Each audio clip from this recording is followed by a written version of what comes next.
Hello friends, a very warm welcome to my channel. In this video, we are going to talk about IDFC First Bank. We have made a video on this bank a couple of years earlier also.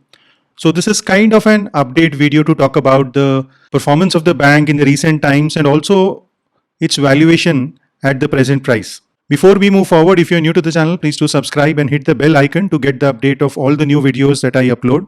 This is a small disclaimer as per SEBI regulations. You can pause the video and read it. This will be the flow of our discussion. We'll talk about the business of IDFC First Bank first. Then we'll see the stock performance in the last 5-7 years. We'll see the financial performance in the last 5 years. We'll discuss why the stock has given a sharp correction from its recent highs. Then we'll talk about the outlook of the management going forward. We'll understand the risks and the present valuations of the company and then form an overall view. So as you know, IDFC First Bank was formed with the merger of Capital First and IDFC Bank. This happened in 2018 and then Mr. Vaidyanathan took over the management of the company. So as he took over, he completely changed the business of the bank. He converted it from a corporate lending institution to a retail lending bank to a large extent. And he, in this process, launched several new products. He increased the customer base, which was earlier just 9.3 million to 35.5 million and opened more than 1,000 branches. So this is the transformation if we see a broad comparison from when the bank was formed till now. So the loan book has grown from 1 lakh crore to 2.5 lakh crore. The customer deposits grew from 38,000 crores to 2,42,000 crores, which is more than 6 times. The CASA ratio improved from 8.7% to 46.9%, which reduces the cost of borrowings of the bank to a large extent. The net worth increased from 18,000 crores to 38,000 crores. The NIMs almost doubled, improved from 3% to 6%. And the branches went up from 200 to more than 1,000. So this was the change in loan book from 2018 to 2025. In 2018, the large portion of the loans were corporate loans to the extent of 43%, which have drastically reduced to 17% now. Infrastructure loans were 22%, which are negligible now.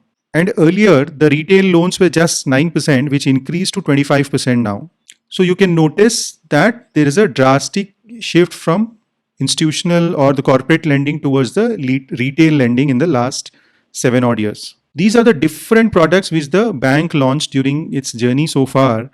They are into retail banking, SME lending, NRI banking, wealth management is also doing well.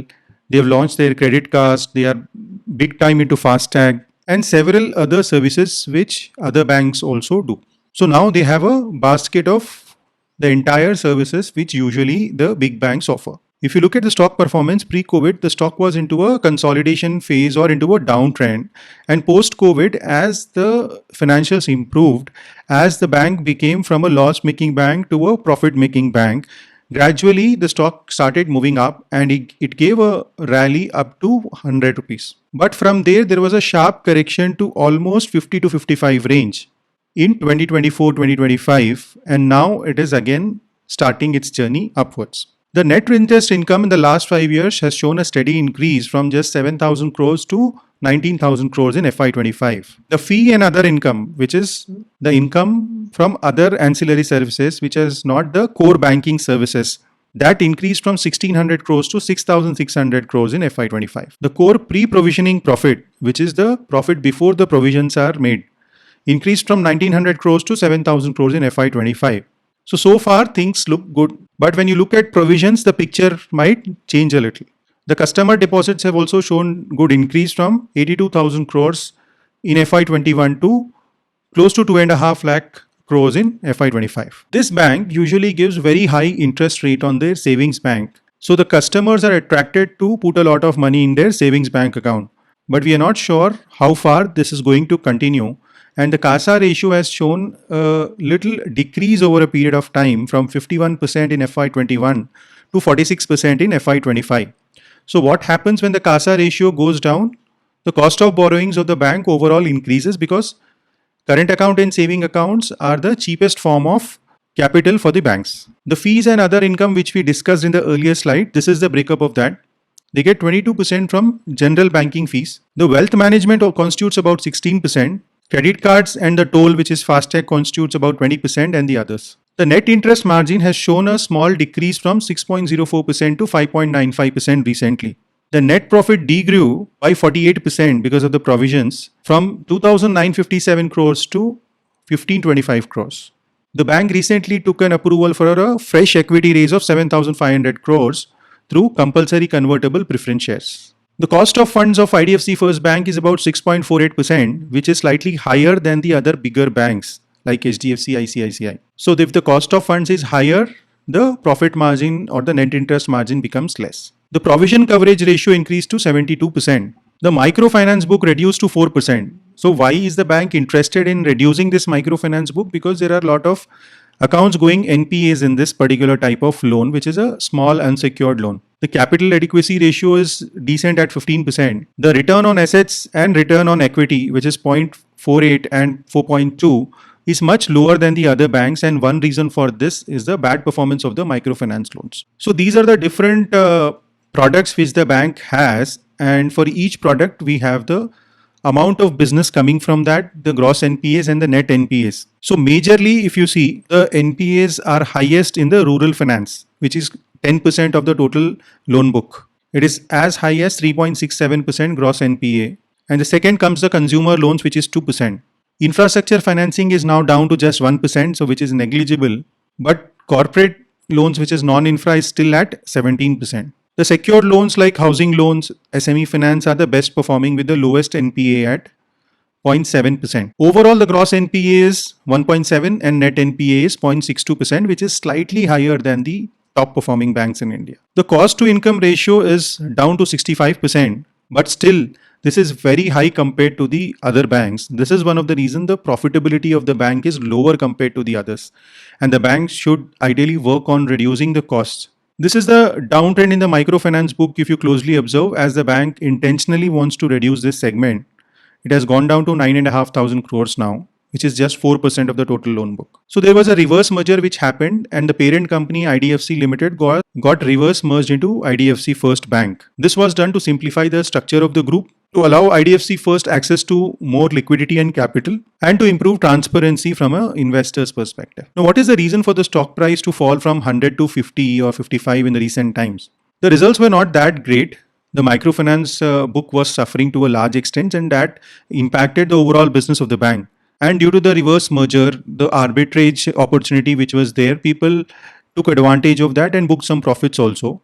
The mutual funds also might have repositioned their holdings, and that also led to some selling. And overall, if you listen to the con calls recent quarters, the management did not deliver as per their guidance. So these are the broad few things which led to the fall in the price. Before we move forward, if you're not a part of our Telegram channel, do join today by clicking the link in the description button so that you join the correct Telegram channel. Every day morning before the market opens, I share my views on the market, and more than 7,000 people are in touch with me on a daily basis through our Telegram channel. Now, what is the growth outlook of the management going forward? They plan to reduce the microfinance loans to a large extent. They've already brought down to 4%. And right now the branches are more than 1,000, and every year they want to increase the number of branches by 10%.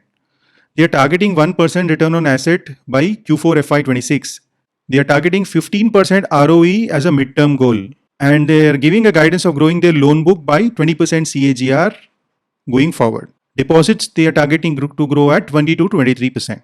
The fee income, which is other than the core banking activity, is expected to grow by about 15%. They are getting strong in their digital presence. They have launched their new mobile app, which is easy to use and has very good ratings on the App Store. They are big time into the FASTags, which we use when we travel on highways, and they have users close to about 17.8 million.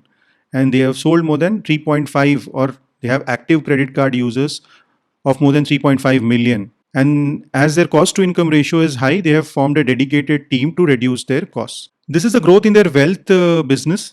Their private wealth book has increased from 2,600 crores to 42,000 crores in FY25. Now let's talk about the valuations. It is currently trading at a price to book of around 1.5.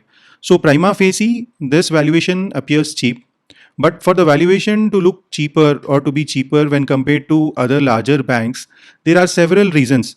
The performance of the bank has not been up to the mark. Quality of financials when compared to other banks in terms of ROE, ROA is much lower. The cost to income is high. So due to all these reasons, the valuations are not as high as compared to the other larger banks like HDFC or ICICI. Now, what are the risks of investing in IDFC First? The microfinance portfolio still exists. So there will be some mid-term pressure on the financials from this microfinance book going forward also. The provisioning is high, which is impacting the net profit of the company. A little bit of the legacy toll infrastructure loans still exist, but they are negligible. The bank is attracting deposits by offering very high interest rates in their savings bank account. But going forward, if they reduce this interest rate, we are not sure whether people will still choose to deposit money in IDFC First or go back to the more safer banks like HDFC or ICICI. The cost to income ratio is high, and that's why the bank is forced to raise funds very frequently to grow their business.